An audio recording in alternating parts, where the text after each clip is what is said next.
Bienvenidos a su programa Hablemos de Salud. Yo soy la doctora Jessica Álvarez y hoy contamos con la presencia de la doctora Giselle Guzmán. En breve conoceremos mucho más sobre ella.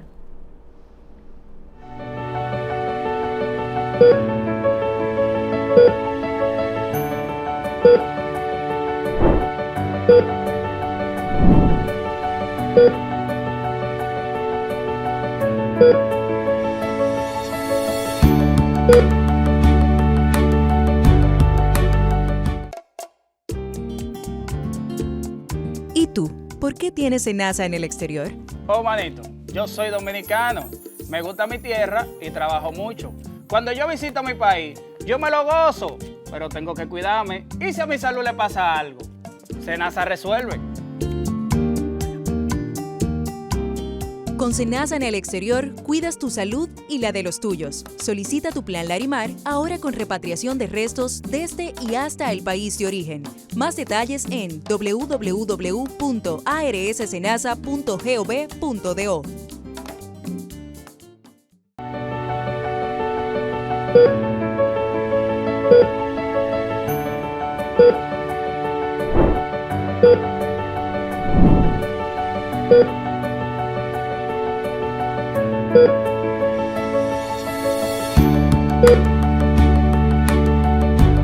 Como dije anteriormente, hoy contamos con la presencia de la doctora Giselle Guzmán. Doctora, un placer tenerla en nuestro programa el día de hoy. Lo mismo digo, para mí un gusto conocerle. Doctora, usted es nefróloga, se ha ido por el área de los riñones. ¿Qué la motivó a irse por esa área? Bueno, yo te digo que esto fue algo como que compuesto, porque Sí. por un lado está en la parte sentimental, porque pues en mi familia hay una entidad que se llama poliquistosis renal, que es una entidad que básicamente hace que se produzcan muchos quistes en los riñones y que el paciente con el tiempo pues desarrolla enfermedad renal crónica. Entonces, por un lado siempre estuve en contacto con los pacientes nefrológicos hasta cierto punto, desarrollé mucho apego a ellos. Sí. Y además de eso, pues diría yo que la nefrología es una de las especialidades más completas. Ok. ¿Por qué? Bueno, porque tú puedes hacer, con el paciente renal, tú puedes hacer desde medicina preventiva, prevención primaria, hasta prevención secundaria y ya el tratamiento per se. Sí. Además, yo siempre he dicho que un nefrólogo, un buen nefrólogo debe ser un muy buen internista. Sí. Y a mí siempre me encantó todo lo relacionado a la medicina interna. Entiendo. Entonces fue todo esto mixto. O sea que con usted tienen una doctora ahí mismito en la casa para la familia. Eso está muy bien. Se ha escuchado mucho de enfermedades de los riñones, pero así hablar en específico de enfermedades renales que puedan existir, creo que la población como que no entendemos mucho eso, que no sea piedra en los riñones. Tengo una piedrita en el riñón. Entonces, ¿cuáles son las enfermedades renales más comunes que generalmente tenemos en nuestro país? Ok, mira, lo primero que nosotros tenemos que clasificar la enfermedad renal, Sí. Ya sea en enfermedad renal aguda o injuria renal aguda, Sí.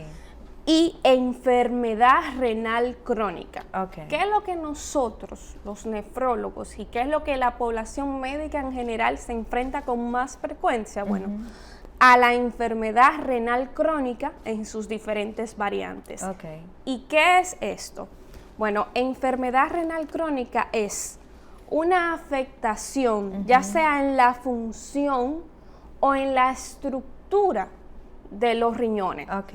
Y esa afectación, para decir que es crónica, tiene que durar más de 3 meses o más desde su aparición. Entonces, las causas de enfermedad renal crónica, son muchísimas. Sí. Hay que tomar en cuenta una cosa con la enfermedad renal crónica, que es que se estila que el 7% de la población mundial que pasa de los 30 años tiene algún grado de enfermedad renal crónica. O sea que según estudios ya después de esa edad hay que empezar a revisarse sus riñones. Nosotros en general lo que se estila es que después de los 40 años, independientemente de las cosas que uno padezca, pues la tasa de filtración glomerular, la tasa de función, vamos a decirlo así, cae 1% por año.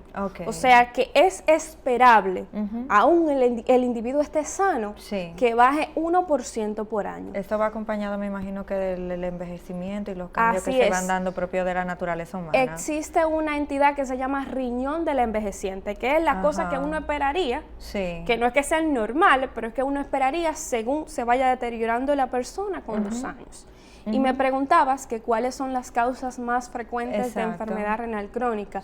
Bueno, si hablamos de cosas secundarias que pueden afectar al riñón, enfermedades sistémicas que pueden afectar al riñón, a la cabecera tenemos dos, diabetes e hipertensión.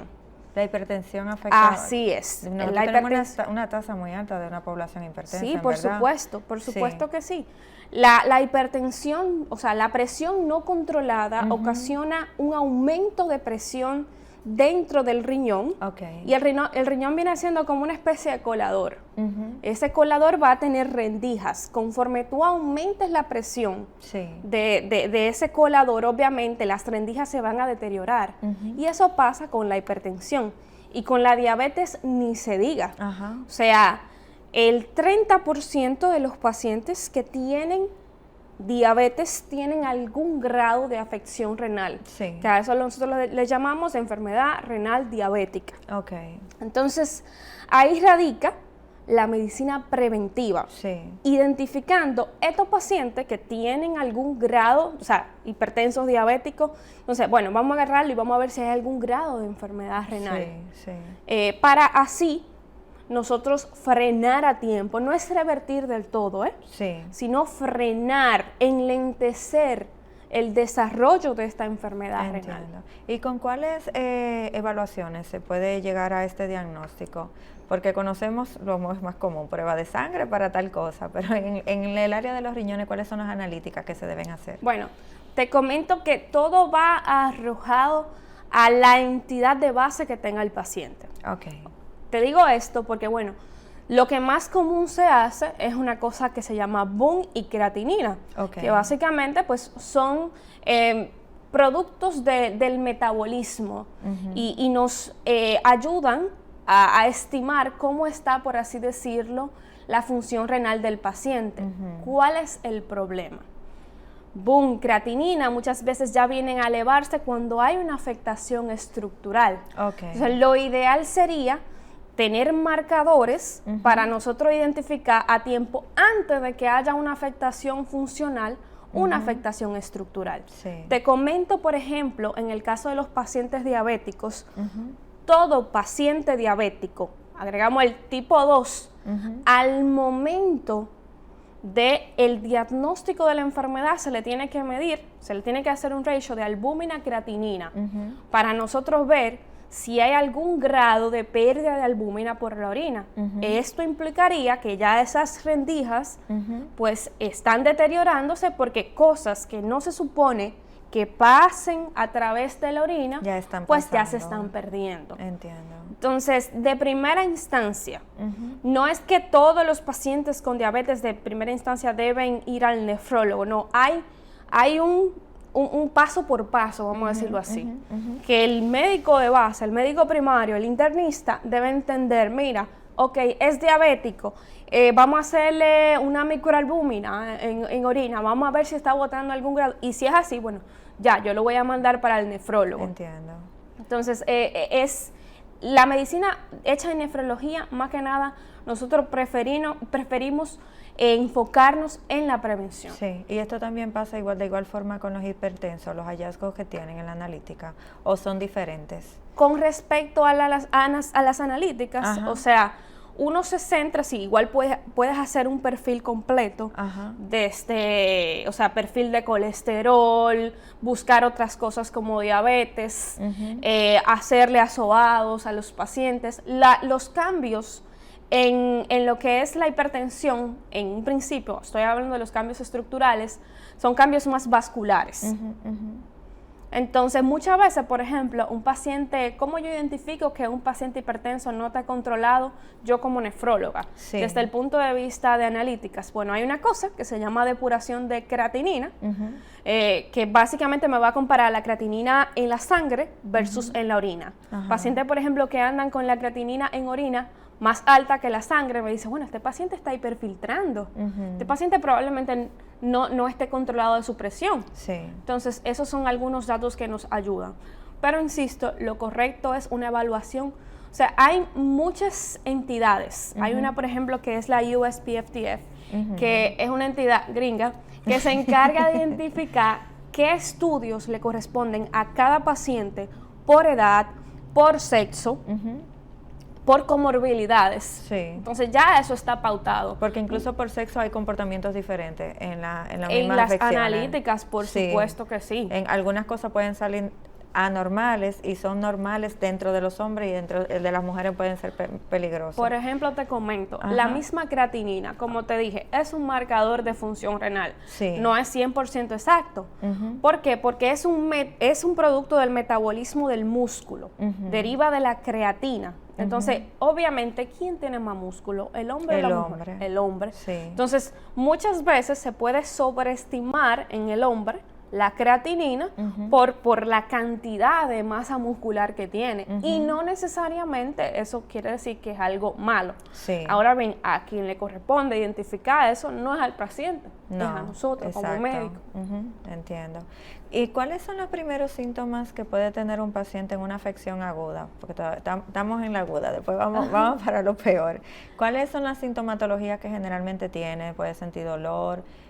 ¿O son asintomáticas? Porque hay veces que nos damos cuenta de las cosas ya después, ya cuando está al final de la afección. Mira, la enfermedad renal puede comportarse desde con un inicio muy, muy abrupto. Por ejemplo, que el paciente se hinche completito, que muestre, depende de qué la provocó. Ajá, ok. Asimismo, de que se vea espuma en la orina. Y en muchos casos se comporta como un enemigo silente. Simplemente No el se paciente siente nada. no se siente absolutamente nada.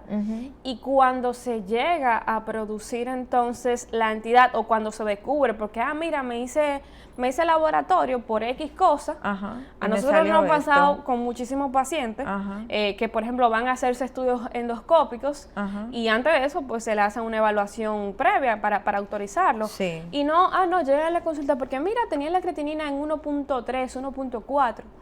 Pues, como te digo, puede llegar a ser un enemigo silente que tú simplemente no te des cuenta. Sí. Dependiendo de qué lo provoca y el grado de afectación de este colador. Sí. Porque, por ejemplo, hay una entidad que se llama síndrome nefrótico, que básicamente se caracteriza porque se van a romper esas rendijas y se van a perder muchísimas proteínas. Y te estoy diciendo muchísimas porque, bueno, lo que se supone que una persona normal pierda en un día no pasa de 150 miligramos de proteína al día. Okay. Y en el síndrome nefrótico, el paciente comienza y bota más de 3.500 miligramos de proteína. Y eso obviamente tiene repercusión. ¿Por qué? Bueno, por ejemplo, una de esas proteínas que se pierde es la albúmina. Y la albúmina tiene la capacidad de permitir que los líquidos se mantengan dentro de los vasos. Si no hay albúmina suficiente, obviamente, estos líquidos van a pasar afuera y el paciente se va a hinchar. O por ejemplo, también en este caso del síndrome nefrótico, se van a perder proteínas anticoagulantes y el paciente puede producir, se le pueden generar trombos. O también, por ejemplo, pues hay alteraciones en el colesterol asociadas a ese síndrome nefrótico. También el paciente puede ser más sensible a infecciones porque se pierden proteínas del complemento que son parte del sistema inmunológico. Entonces, es un espectro, la enfermedad renal es un espectro bastante amplio. Y por eso uno dice, bueno, primero yo tengo que clasificarla. ¿Es aguda o es crónica? Y buscar las entidades que producen cada una.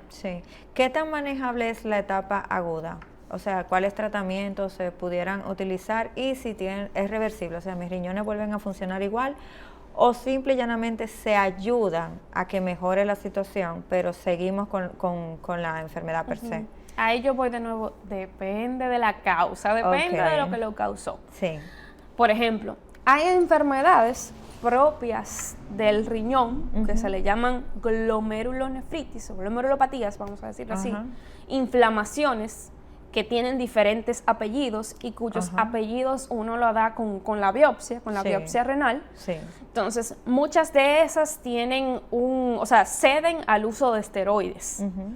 Otras ceden a medicamentos inmunosupresores más complejos, inhibidores de la calcineurina, cosas un poquito más complejas. Pero, por ejemplo, las causas más frecuentes de injuria renal aguda, el 80% se acumula entre la causa prerrenal, que generalmente asociada a deshidratación, a pérdida masiva de volumen, por ejemplo, pacientes con quemaduras o pacientes que han perdido mucha sangre. Pero también hay otra cosa que se llama necrosis tubular aguda, que ya es una afección propia del riñón, donde los tubitos del riñón se tapan. Entonces, insisto, el pronóstico a corto y a largo plazo de ese riñón van a depender de la entidad que lo provoque.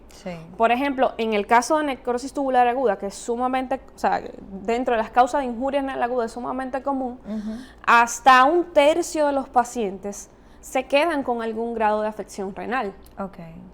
Pero tú vas a tener, por ejemplo, otras entidades, por ejemplo, algunas glomerulopatías, que hasta el 30% van a remitir sola, que se van a curar sola. Que el 30% también van a recidivar posteriormente, o sea, que se van a sanar durante un ratico y van a volver después. Entonces, todo va a depender de la y esos causa. que quedan con esa poquita enfermedad, o sea, que le quedan del cuadro de la enfermedad, ¿cómo cambia su calidad de vida? O sea, ¿cuáles son las consecuencias de quedarse con esa partecita de riñón dañado? Mira, depende del grado de afectación renal. Y cuánto tiempo perdure. Yo siempre digo que, en la diferente literatura de lo que es el manejo del paciente que hace injuria renal aguda, te dice, mira, el paciente que hace injuria renal aguda, tú deberías, aunque ya vuelva a su función renal normal, tú deberías seguirlo igualito, porque va a tener mucho más riesgo de volver a padecer. De que con factores más simples, pues haga otra injuria renal aguda. Eso es una. Pero ya el paciente, insisto, que tiene algún grado de afectación renal que persiste durante meses, durante años entonces sería ya enfermo renal crónico porque iniciamos diciendo que tiene más de 3 meses con este proceso. Entonces, en ese paciente vamos a clasificarlo. Hay una clasificación del 1 al 5, dependiendo de qué tan severo sea. 1 es el menos severo, 5 el más severo. Generalmente en 5, cuando el paciente tiene algún síntoma relacionado a la enfermedad renal crónica, como un potasio, por ejemplo, muy elevado, o que no esté manejando los líquidos, que se esté sobrecargando de volumen, o que su sangre se vuelva muy ácida y que eso no mejore con tratamiento, ya eso sería indicación de una terapia de sustitución renal en cualquiera de sus variantes, diálisis peritoneal, hemodiálisis, o en su defecto, pues ya pasarlo a un protocolo de trasplante preventivo. Entonces, todo va a depender del grado de afectación. Lo que independientemente de el paciente tiene que tener es un seguimiento a corto y a largo plazo por un nefrólogo. No es que ya yo tuve una enfermedad renal y no me va a volver a ver el nefrólogo porque ya mi creatinina está normal. No, esa cicatriz está ahí. Y ya usted es un paciente renal que en algún momento hizo una injuria aguda, pero que necesita seguimiento. Hay una pregunta que me imagino que muchos no las hacemos. Yo voy a hacer como que estamos en la consulta y le voy a decir, doctora, eso es como los cabellos, me lo corto y crecen. Pero los riñones, ¿qué tan importantes son los riñones para nuestro cuerpo? Mira. Porque la ignorancia no ayuda a la situación. Eso es correcto. Mira, Sí. los riñones yo digo que son los órganos, no porque esté sesgada, porque es mi especialidad, Sí. pero yo siempre he dicho que los riñones son los órganos más nobles que nosotros tenemos. ¿Por qué? Porque en momentos agudos, cuando por ejemplo se necesita sangre, él se cohíbe a sí mismo, o ellos se cohíben a sí mismos y te dicen, no, voy a mandar esa sangre para el corazón, para el cerebro. Sí. Los riñones son, pues, órganos esenciales, porque no solamente se encargan de la eliminación de orina. Ajá. En el interín se eliminan tóxicos, tóxicos muchas veces ácidos, que se pueden acumular en la sangre y que el paciente puede fallecer si hacen acidosis severa. Sí. Los riñones también, pues además de la eliminación de líquidos, vamos a decir así, y tóxicos, son órganos capaces de producir. Son órganos en el cual, por ejemplo, se produce una hormona que se llama eritropoyetina, que es un estimulante del crecimiento, de la formación, vamos a decirlo así, de glóbulos rojos. Okay. Por eso muchas veces el paciente renal tiene anemia. Okay. ¿Por qué? Porque el estimulante base de la producción de eritrocitos simplemente se ha reducido su producción o ya no está. Otra cosa que hacen los riñones. Hay una vitamina que yo creo que una buena proporción de la población la usa, que es la vitamina D. Sí. El metabolismo de la vitamina D inicia en la piel, pero tiene un segundo paso en el hígado. Y el paso final, que es la activación de la vitamina D, se produce en el riñón. Entonces, la forma activa, la forma útil de la vitamina D es en el riñón. O sea, que es un órgano que tiene una amplia gama. Sí, una amplia gama de cosas que hace. Sí.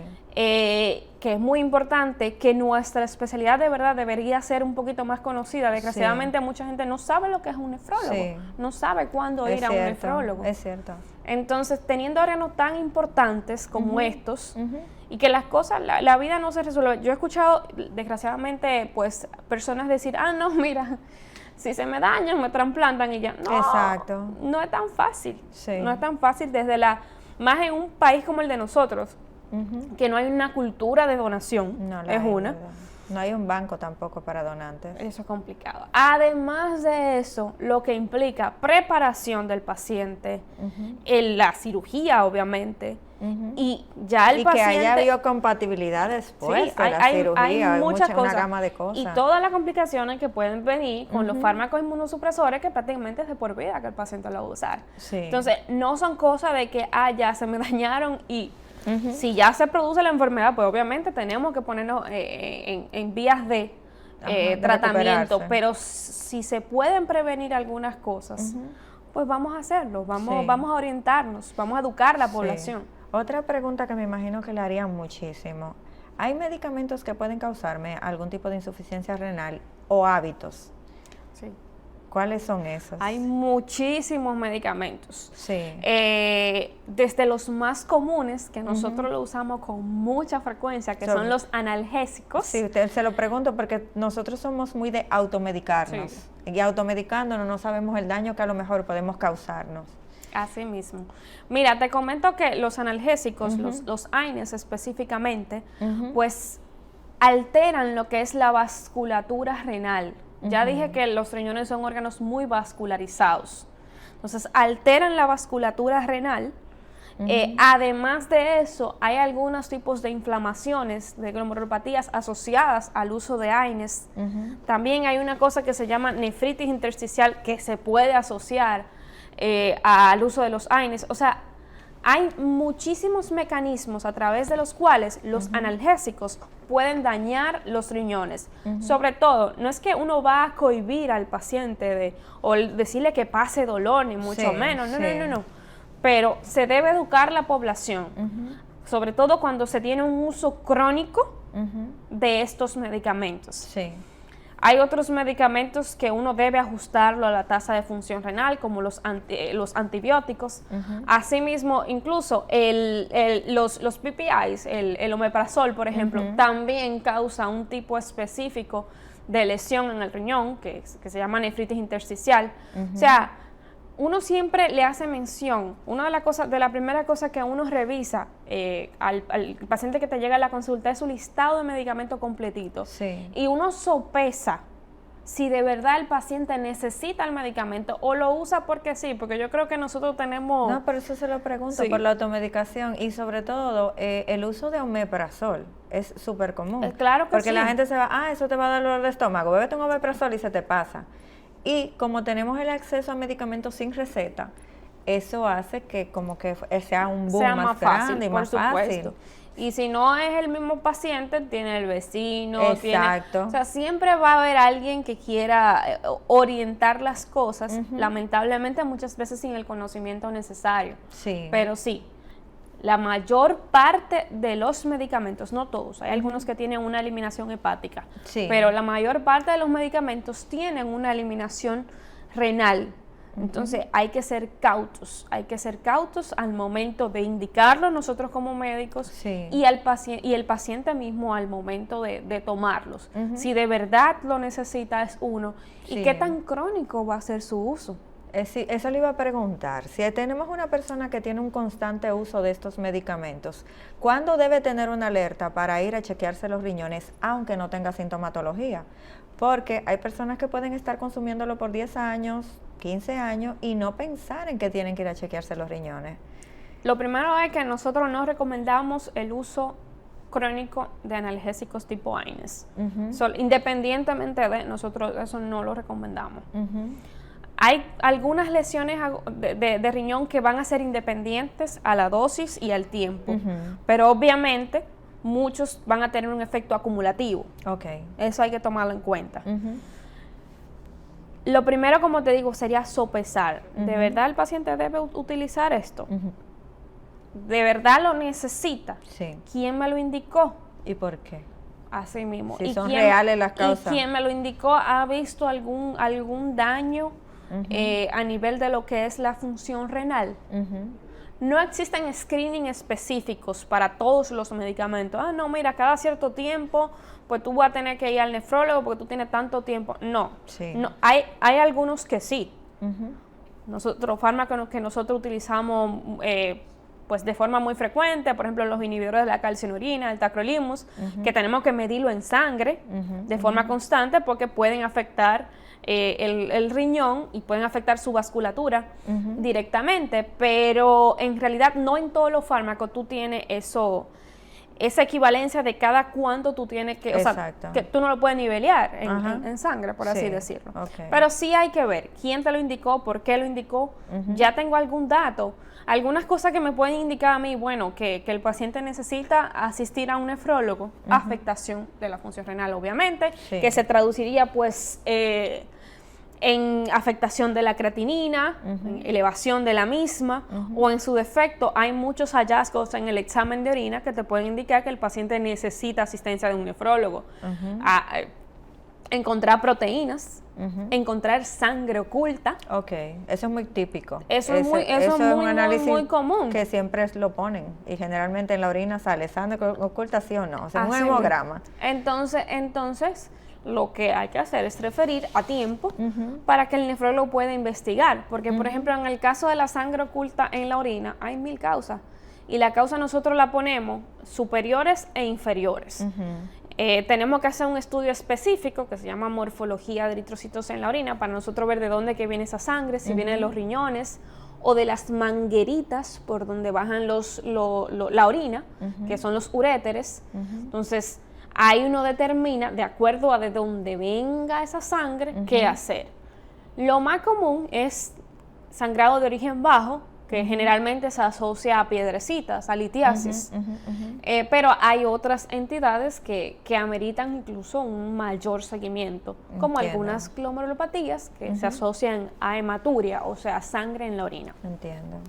Y de los hábitos, ¿cuáles hábitos que podemos tener pudieran afectar nuestro riñón? Mira, hay varias cositas. Desde el hábito tabáquico, Okay. porque sí, o sea, el tabaco Afecta todo. vasculatura tanto grande como pequeñita. Y ya he dicho eso yo 1000 veces. Los riñones están llenos de vasos sanguíneos. Una presión no controlada. Okay. Una diabetes no controlada. Okay. Además de eso, la obesidad. Los pacientes obesos tienden a hiperfiltrar más, o sea, tienden a haber mayor presión dentro de los riñones en el paciente que es obeso. Obviamente me estoy limitando a la hiperfiltración, pero la obesidad es la mata de los problemas, porque fíjese que 5 veces más estos pacientes pues tienen muerte cardiovascular, o sea, de origen cardiovascular.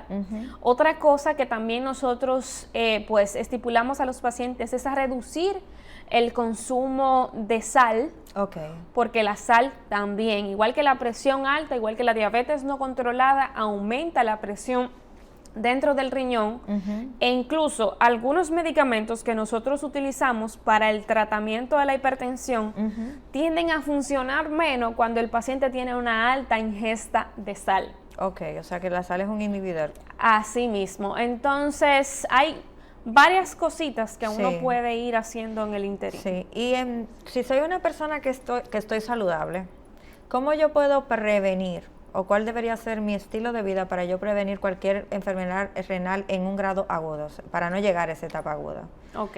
Mira, lo primero es que hay que tomar en cuenta que hay entidades que, sin importar qué tantas cosas tú hagas, te pueden afectar. Porque hay algunas que tienen un componente genético, hay algunas que tienen un componente inmunológico. Entonces, muchas veces tú no puedes decir, bueno, yo simplemente no la voy a padecer porque yo me estoy cuidando. No. Hay cosas que uno no puede prevenir que pasen, pero ya sí trabajar en enlentecer la enfermedad una vez uno la identifica. Pero en general hay varias cosas que nosotros podemos hacer. Desde una dieta saludable, una dieta en la que nosotros hagamos una equivalencia, obviamente menos carbohidratos simples. Hay que regular también la cantidad de proteínas que se tomen. Yo creo que la población en general va muy a la ligera, ingiere suplementos proteicos, ingiere una serie de cosas, mucho más carne que lo que le corresponde y que lo que recomiendan la mayor parte de las asociaciones pertenecientes a lo que es el ámbito de la nutrición. Y el exceso también de proteína causa una vasodilatación, que se abra un poquito más la arteriola aferente y por lo tanto también ocasiona que aumente la presión dentro del riñón. O sea, eso es cuestión de balance. La hidratación es esencial. Hay condiciones específicas en las que el paciente se tiene que hidratar un poquito más. Por ejemplo, el paciente que tiene litiasis, nosotros le decimos, mira, usted tiene que tomar alrededor de 3 litros de agua al día. O sea que se le aumenta 1 litro de lo que ya se nos pide a nosotros. Asimismo, pues el ejercicio, que nos va a ayudar con varias cosas, además de regular lo que es la obesidad. O sea, 150 minutos como mínimo de ejercicio a la semana. Yo creo que todos deberíamos ponerlo. Tenía fuerza de voluntad para hacerlo. Y más después de la pandemia. Exactamente. Pero sí, hay varias cositas que se pueden regular. Y ahí radica la importancia de un primer nivel de atención que esté bien formado, que le diga al paciente, mira, es esto lo que debes hacer. Aún estés tú sano, no importa, pero tienes que hacer esto. Por eso se lo pregunto, porque generalmente cuando uno está sano, da por sentado todo, hasta que la enfermedad le da, como que decimos, nos da el palo, y de repente la tenemos de una forma que no podemos revertirlo o mejorarlo. Y más si a veces no tenemos la sintomatología. Pero ya que mencionó lo de la vida saludable, estas personas que ingieren mucha proteína, sobre todo ahora que tenemos un mood de la vida fit, y a veces hacemos estas dietas estratosféricas, pero sin ir a un nutricionista, ¿esto puede afectarnos el riñón? Por supuesto que sí. Desde la sobrecarga de proteínas, que como te dije, aumenta la hiperfiltración, hasta el estar pues en deprivación de alimentos. Se producen algunos ácidos en excesos, además de que no todo el mundo en ese interín se hidrata de la forma adecuada. Entonces, una mala hidratación, como ya dije, un paciente que está muy deprivado de líquidos eso no es tan frecuente que en el paciente normal lo haga, pero un paciente que esté en exceso de privado de líquido, pues sí, puede hacer una injuria renal aguda con un componente prerrenal, por supuesto que sí. Entiendo. Bueno, lamentablemente, doctora, tenemos que ir a la pausa. En breve regresamos con su programa Hablemos de Salud.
Regresamos nuevamente a su programa Hablemos de Salud. Aquí estamos hablando de riñones.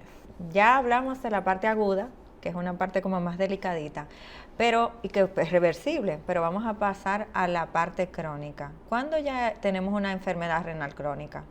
Pues como habíamos mencionado, ya el paciente tiene una afectación en la estructura, en la forma o en la capacidad de filtración, y eso se manifiesta muchas veces con sangre, con proteínas en orina, o en su defecto con la función per se, con elevación, por ejemplo, de la creatinina, que es un marcador más tangible, por así decirlo, aunque como habíamos mencionado no es el más exacto de todos, y que muchas veces ya cuando tenemos la elevación de la creatinina ya el daño estructural es marcado.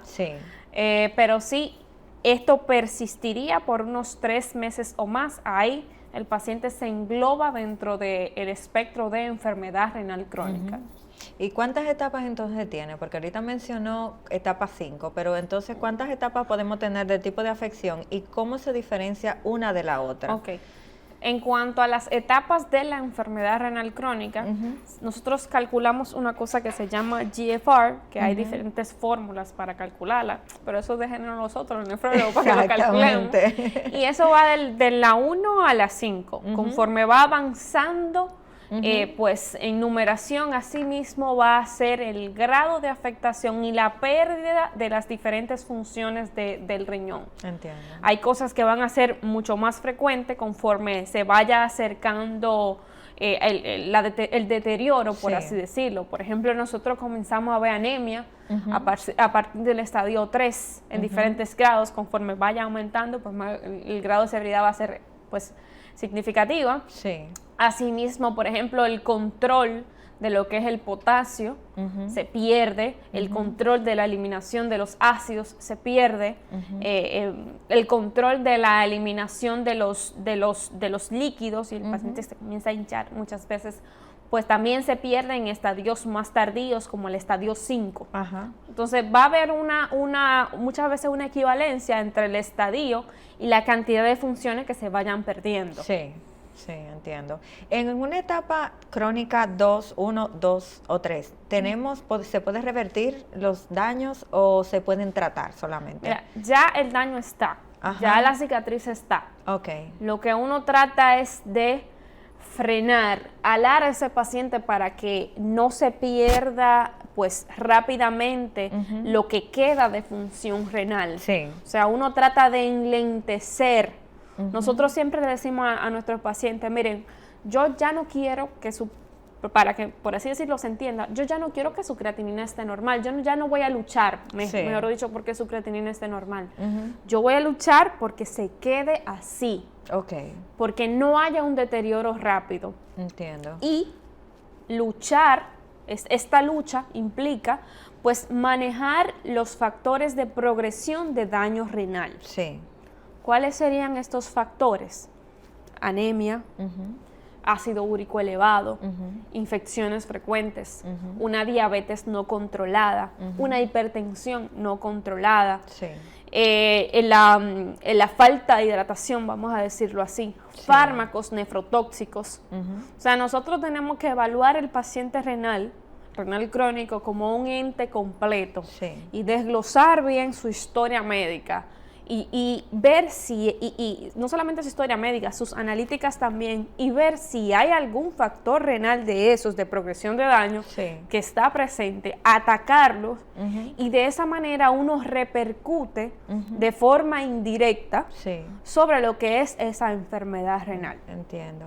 ¿Y cuál es el tratamiento en esta etapa? Ya aquí vamos a hablar de que es tan invasivo, o sea, invasivo para ir a una diálisis, o todavía se puede manejar con medicamentos. No, como te digo, en estas etapas, en las etapas tempranas, uno maneja esos factores de progresión de daño renal. Sí.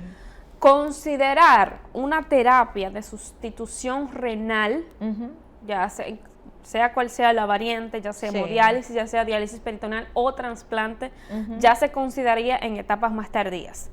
Por ejemplo, ya el paciente en estadio 4, nosotros tenemos que comenzar a ver qué acceso va a tener ese paciente para cual sea la terapia que elija. Por ejemplo, si el paciente tú comienzas, porque el paciente renal diría yo que es muy fiel a su nefrólogo. Sí. Si tú desde que lo conoce y trata de mejorar todos esos factores de progresión de daño renal, pero el paciente, pues independientemente de, ya llega a un estadio avanzado, te llegó tarde, por ejemplo, una de las cosas que nosotros como nefrólogos tenemos que ser sinceros y decirle, mira, tú estás en un estadio, una etapa 4, hay que comenzar a ver cuáles son tus opciones. Hay que ver, ¿tú preferirías hemodiálisis? ¿Tú preferirías diálisis peritoneal? Nos da chance a nosotros comenzar un trasplante preventivo. ¿Eres tú un paciente apto para un trasplante? Entonces, si por ejemplo, si elige hemodiálisis, entonces ahí no comienza y se hace las siguientes preguntas. Pues, ¿es un paciente candidato para una fístula? Nosotros honestamente preferimos, antes se escuchaba mucho el término entre médicos, tanto nefrólogos como vasculares, fístula first. La fístula es una unión de una arteria y una vena. Eso que muchas veces ustedes ven en los pacientes de diálisis, que lo tienen por acá, o muchas veces... Bueno, nosotros tenemos que poner primero, o sea, ya cambiar esta perspectiva de fístula first y decir paciente first. El paciente es el primero.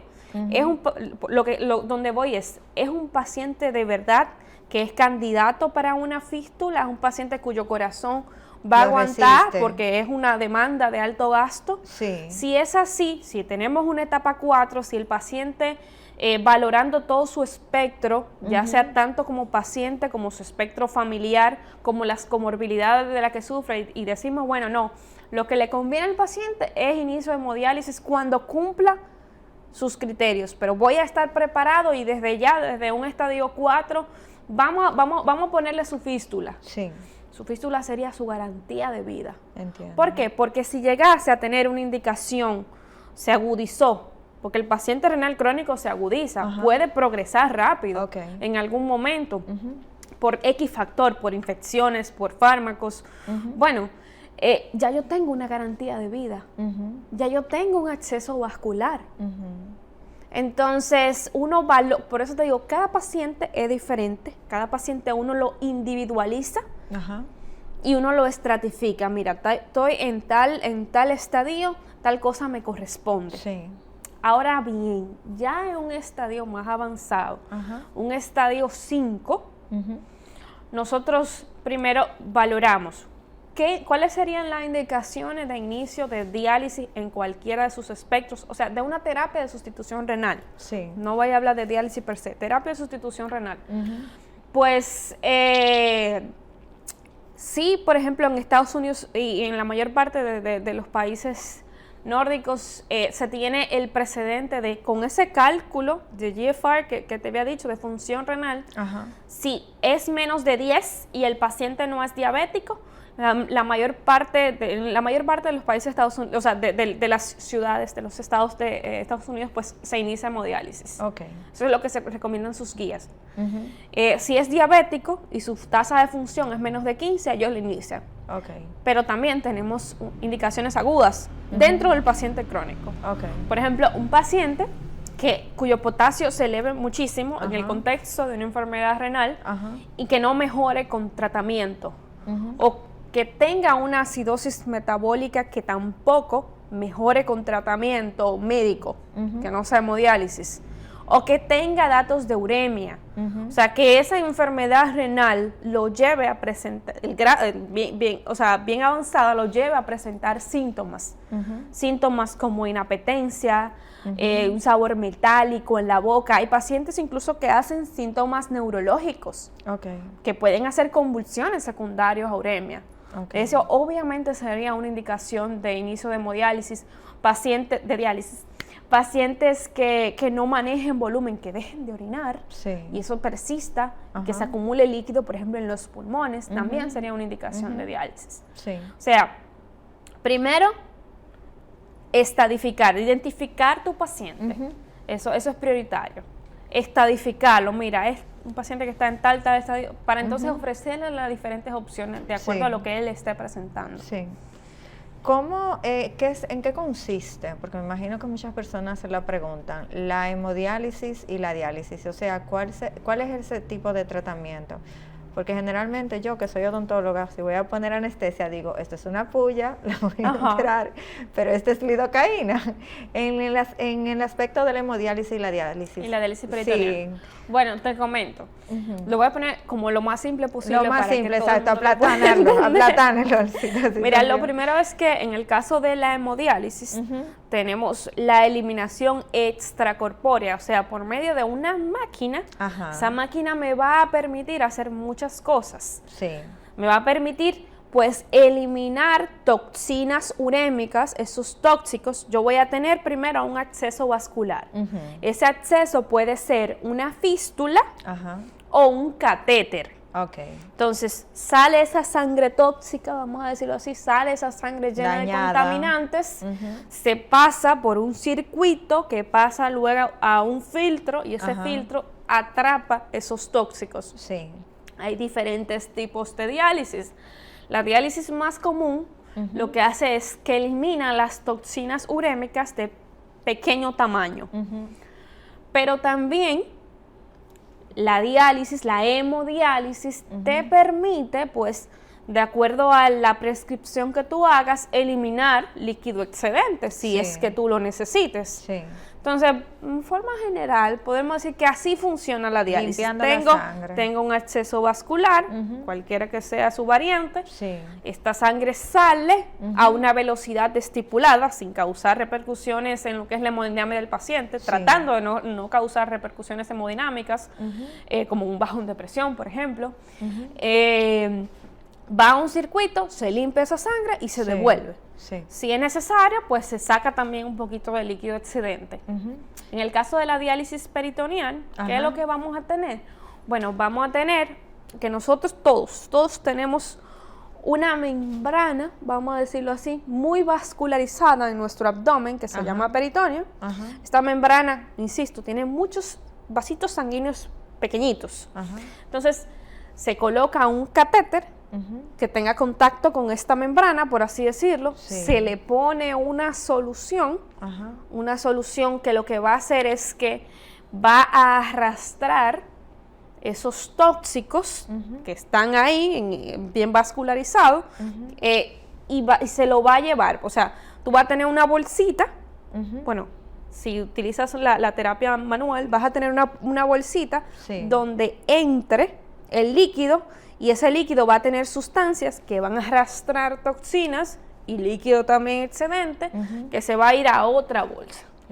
Esta terapia tiene la ventaja de que, por ejemplo, el paciente que pues, se vale por sí mismo, Bueno, o también el que no se vale por sí mismo puede hacerse la terapia en casa. Sí. No tiene que ir 3 veces por semana a una unidad de diálisis X a hemodializarse. Se la puede hacer en su casa. Entiendo. Hay una cosa que con mucha frecuencia a nosotros se nos pregunta como nefrólogo, ¿cuál terapia es mejor? Sí. Yo no te puedo decir que haya ventajas una sobre la otra en todos los pacientes. Sí. Ahí comienzo de nuevo, los pacientes se tienen que individualizar. Entiendo. Por ejemplo, para una diálisis peritoneal, muchas veces se necesita un soporte adecuado, un soporte familiar que te ayude. Sí.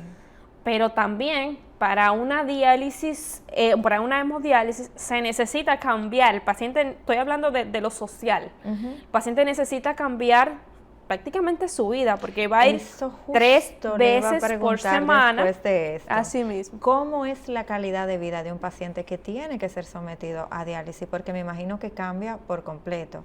Sí, su esquema de vida cambia de forma abismal. Sí. ¿Por qué? Porque, insisto, en el caso de la hemodiálisis, tienen que ir 3 veces por semana a una unidad, durar unas 4 horas, generalmente uno ajusta el tiempo, pero lo estimado alrededor es unas 4 horas por sesión. Sí. Además de que el paciente necesita un ajuste en lo que son su estilo de vida, desde alimentación. La alimentación del paciente que llega a diálisis no es la misma del paciente que tenía enfermedad renal crónica, pero que no estaba en terapia renal sustitutiva. Entiendo. Porque, por ejemplo, si el paciente de diálisis deja de comer proteína, se va a desnutrir. Sí. Porque la diálisis es una demanda hemodinámica, es una demanda energética. Entiendo. Proteoenergética en general. Sí. Por eso yo siempre digo que el paciente de diálisis es un paciente que amerita un manejo multidisciplinario. O sea, este manejo multidisciplinario va desde a la cabecera del nefrólogo, un muy buen nutricionista, para que el paciente no se desnutra estando en diálisis. Entiendo. Pero también amerita un muy buen manejo, una buena terapia de salud mental. Es esencial para el cambio de su psicología, porque es un cambio drástico. O sea, con eso yo no estoy diciendo que la diálisis es lo final, es lo peor. No. Muchas veces cuando te llega, por ejemplo, un paciente a diálisis, lo primero que y que es un paciente, por ejemplo, trasplantable, tú le dices, mira esto como un paso, mira esto como un escalón, algo que te va a acercar a una terapia definitiva que va a ser el trasplante. Entiendo. A nosotros nos pasa mucho, por ejemplo, no es el final, como insisto, pero nos pasa mucho que los pacientes, muchas veces los pacientes jóvenes, se adaptan tanto a la hemodiálisis. O sea, hemodiálisis, si por ejemplo tú vas a Sedimat, tú te vas a dar cuenta que eso es un sindicato. O sea, entre todos se conocen. Ellos tienen un barrio, básicamente. Entre todos se conocen todos son amigos, tienen grupo de WhatsApp. Entiendo. O sea, tienen un soporte entre ellos. Es una comunidad, es una familia. Entiendo. Pero aún así, necesita soporte de otras entidades. Personas que los entiendan. Y además de el paciente, obviamente, paciente que es trasplantable, paciente que tiene que pasar a un protocolo. Entiendo.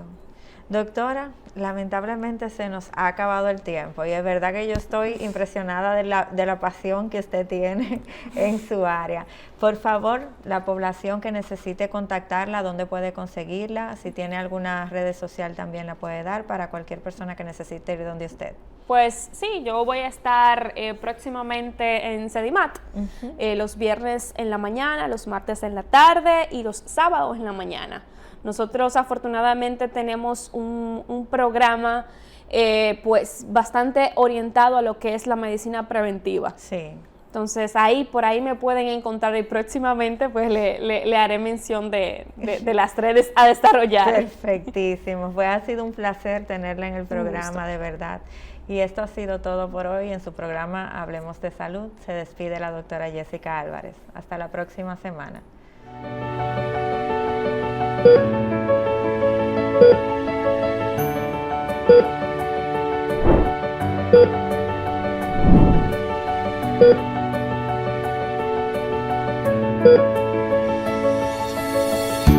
Thank you.